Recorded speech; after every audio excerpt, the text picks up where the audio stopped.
Les vraies voix Sud Radio, 17h-20h, Philippe David.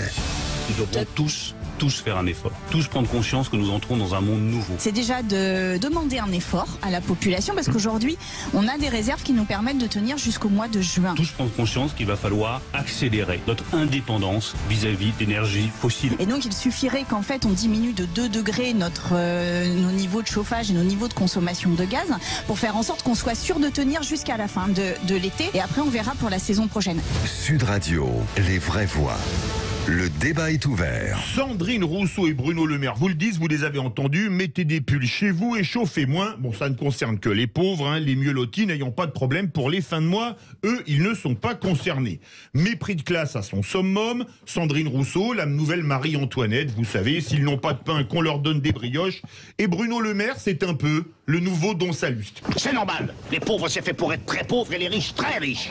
Le propos n'a pas fait l'unanimité, enfin les propos si on compte Sandrine Rousseau, puisque Jean-Luc Mélenchon a réagi, on l'écoute. Mais je pense que c'est pas la bonne idée, ça tient pas compte des réalités. C'est facile à faire quand on est au chaud et qu'on a la bouche bien pleine. Il y a 12 millions de personnes qui ont déjà froid chez eux. Faut un peu revenir dans le réel, mais ils ne comprennent pas qu'il y a déjà beaucoup de gens qui ont froid. Oui. Donc allez pas leur dire en plus, allez cette fois-ci carrément dormir dans la rue. D'où notre grand débat. Des personnalités politiques demandent aux Français de moins se chauffer. Est-ce indécent? Vous êtes 91,2% à dire oui. Avec nous, Jérôme Sainte-Marie, fondateur de Polling Vox, société d'études et de conseils spécialisée dans les enjeux d'opinion. Son dernier livre, Le Bloc Populaire, publié aux éditions du Cerf. Bonsoir Jérôme Sainte-Marie. Bonsoir. Est-ce que ces propos de Sandrine Rousseau et de Bruno Le Maire ne sont pas de nature à mettre sur le feu, de l'huile sur le feu, d'un feu qui couve déjà dans la société française? Oui, certainement. Je crois qu'il n'y a pas vraiment de débat. On va essayer quand même de faire des distinguos. Admettons qu'on ait une campagne pour chasser le gaspillage, comme on disait, vous savez, en France, après les 2 chocs pétroliers, à la limite...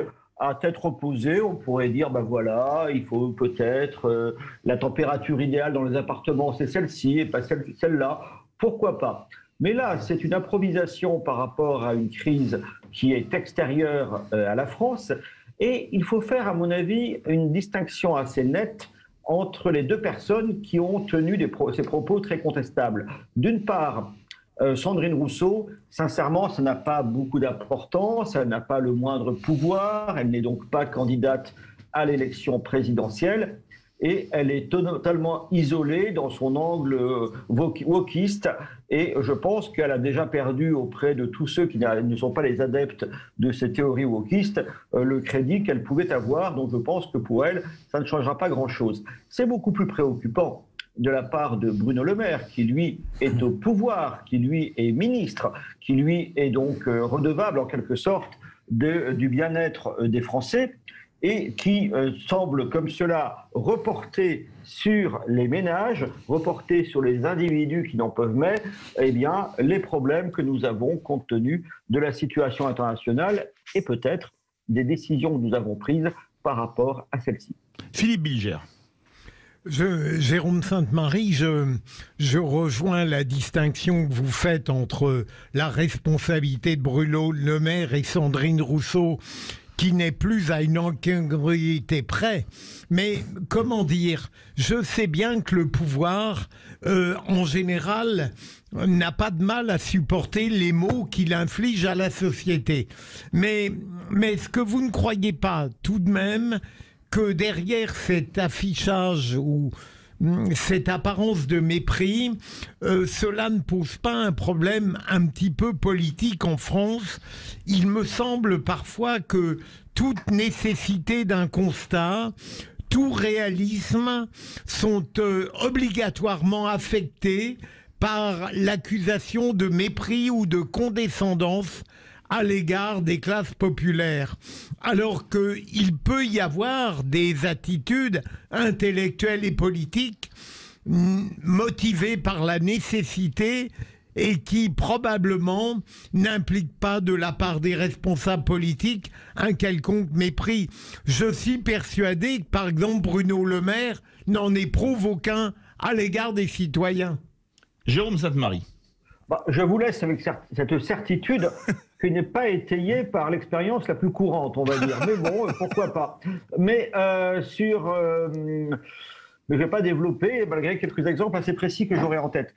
C'est quand même très curieux, si vous voulez, comment dirais-je, c'est un aveu d'impuissance du politique absolument fondamental. Je répète ma distinction. Si on avait une réflexion sur, au fond, peut-être que beaucoup de foyers sont trop chauffés.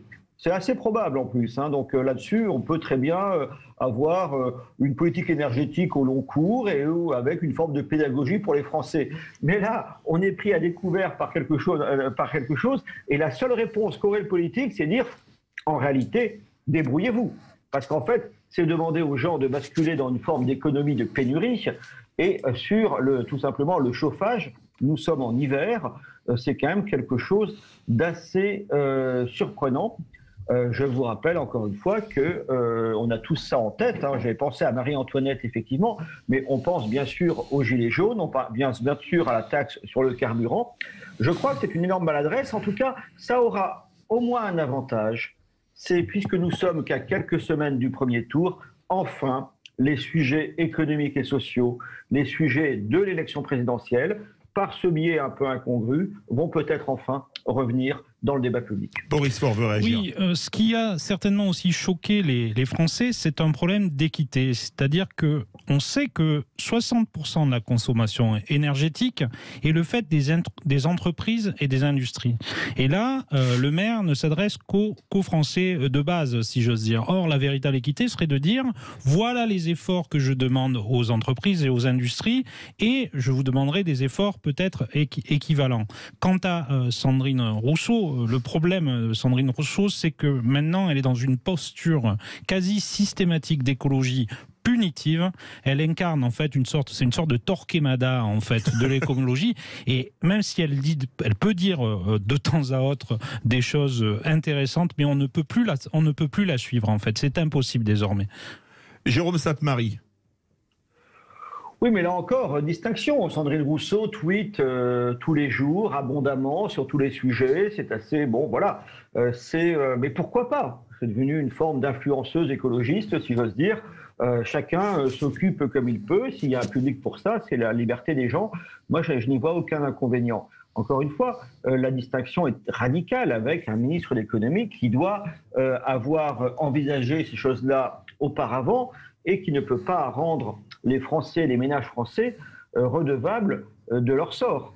C'est-à-dire que ces questions tarifaires sont importantes. Alors pourquoi ? Parce que avant même la crise en Ukraine, l'invasion de l'Ukraine plutôt, eh bien avant même cela, il y avait déjà une explosion des factures en matière d'énergie.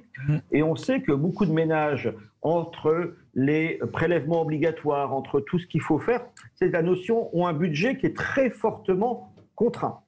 Et donc on leur dit la seule façon de desserrer ce budget contraint, c'est de réduire. Mais vous savez, après, pourquoi pas aussi de réduire les dépenses alimentaires ? Je veux dire, c'est une vie sans fin. Ce n'est pas une réponse, effectivement, qu'on attend d'un homme politique. Dans ce cas-là, je crois qu'il vaut mieux ne rien dire. Lydia Guirousse.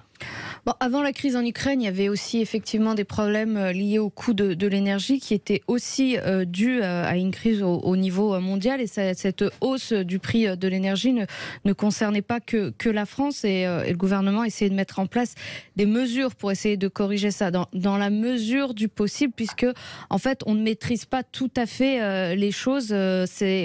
On subit les conséquences d'une hausse internationale de ces coûts-là.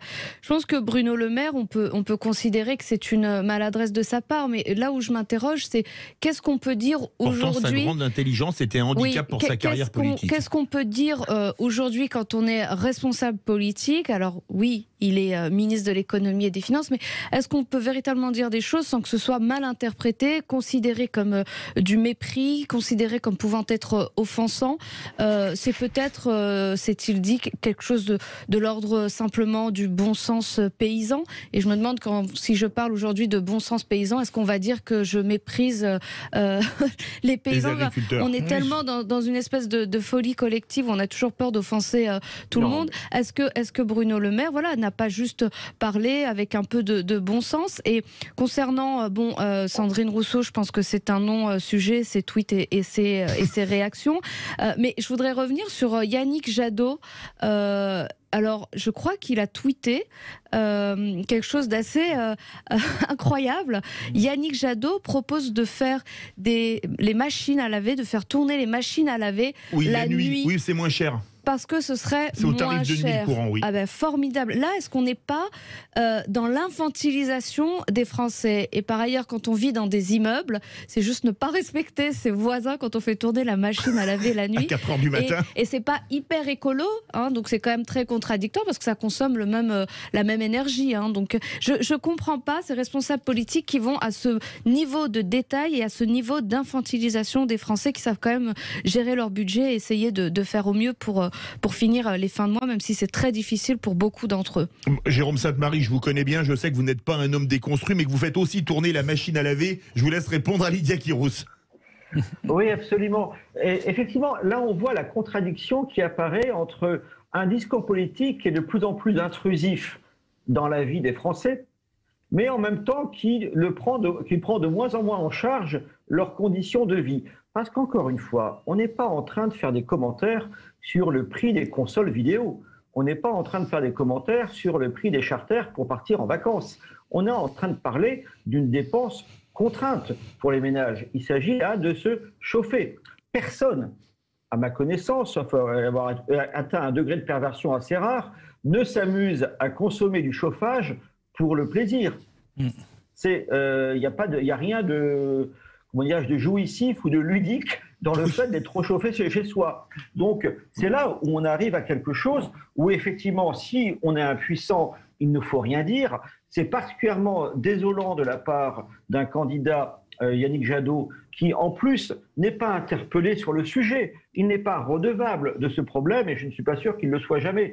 Tandis que pour un ministre, c'est surtout, je pense, quelque chose de désolant parce que c'est un incroyable aveu d'impuissance et en même temps, une forme de, d'arrogance, puisqu'il s'agit encore une fois de rentrer dans donner des conseils aux gens.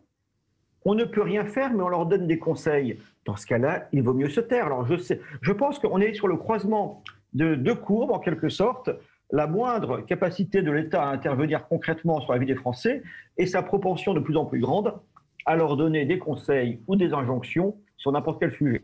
Les vraies voix, 18h43, on continue le débat dans quelques instants. Vous êtes très largement majoritaire à dire que c'est indécent de demander aux Français de moins se chauffer. On ira au 0826 300 300 parce que le sujet fait beaucoup réagir dans quelques instants. Les vraies voix Sud Radio, 17h-20h, Philippe David. Retour des vraies voix avec Philippe Bilger, Lydia Guirousse et Boris Force. Ça réagit au 0826 300 300. Je rappelle que vous êtes 91,3% à penser que c'est indécent quand des personnalités politiques demandent aux Français de moins se chauffer. Direction Paris, bonsoir Rosemary. Oui, bonsoir à tous. Eh bien, moi, je ne trouve pas que ce soit indécent. Je trouve que c'est un début de résistance. Il serait intéressant que nos hommes politiques nous disent vraiment quelle est la situation maintenant.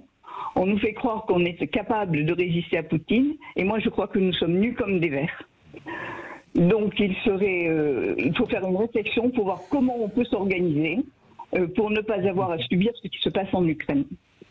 Quant à M. Mélenchon, je crois qu'il ne sait pas faire les calculs. Nous sommes, je n'ai pas regardé exactement, mais approximativement 67 millions de Français. Donc 67 millions moins 12 millions qui se gèlent déjà, ça fait 55 millions.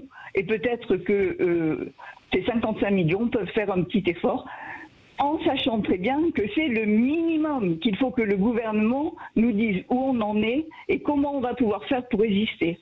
Poutine a tout calculé. Nous sommes dans une fragilité extrême. Il y a deux pays qui risquent de nous lâcher, c'est l'Allemagne et l'Italie, qui sont dépendants à 40% chacun du gaz allemand. 55% pour l'Allemagne, du gaz russe. 55% l'Allemagne et du gaz russe. Et 40% l'Italie et nous 20%, donc on arrive à plus de 100%. Mais ceci étant, voilà, nous sommes dans une situation très fragile et que pouvons-nous faire pour résister avant que des choses plus graves nous tombent sur la tête. Donc pour moi, ce n'est pas indécent. Quand j'étais jeune, nous portions des pulls dans la maison.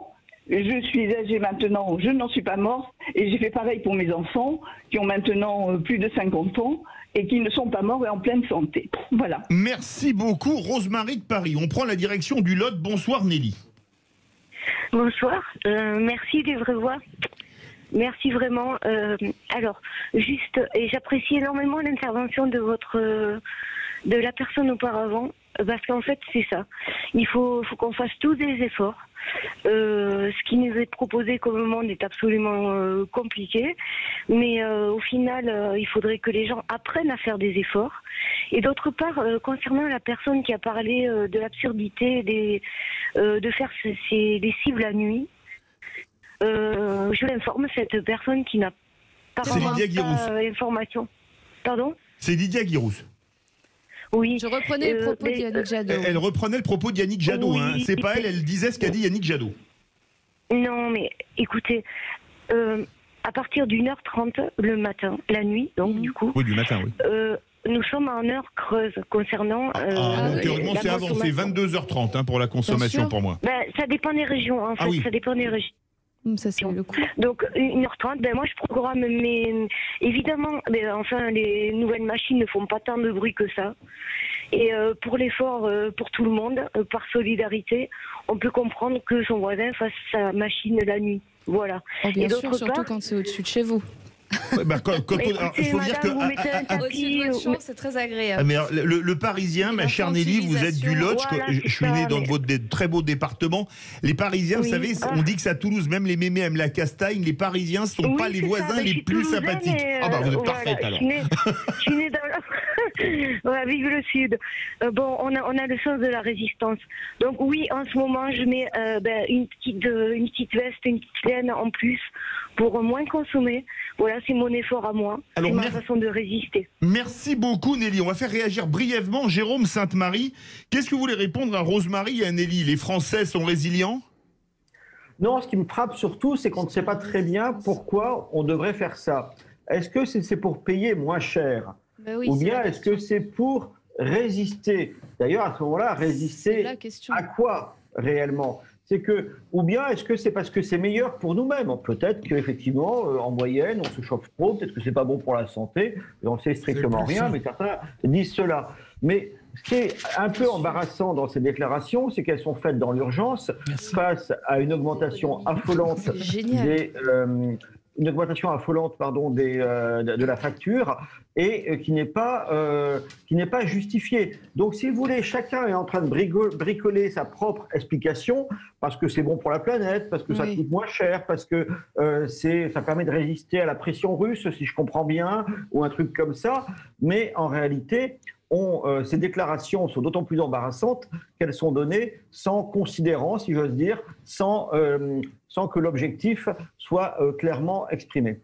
Merci beaucoup, Jérôme Sainte-Marie, fondateur de Polling Vox, société d'études et de conseils spécialisée dans les enjeux d'opinion. Votre dernier livre, Le Bloc populaire, publié aux éditions du Cerf. Verdict sur Twitter, des personnalités politiques demandent aux Français de moins se chauffer. Est-ce indécent? Vous êtes 91,2% à dire oui.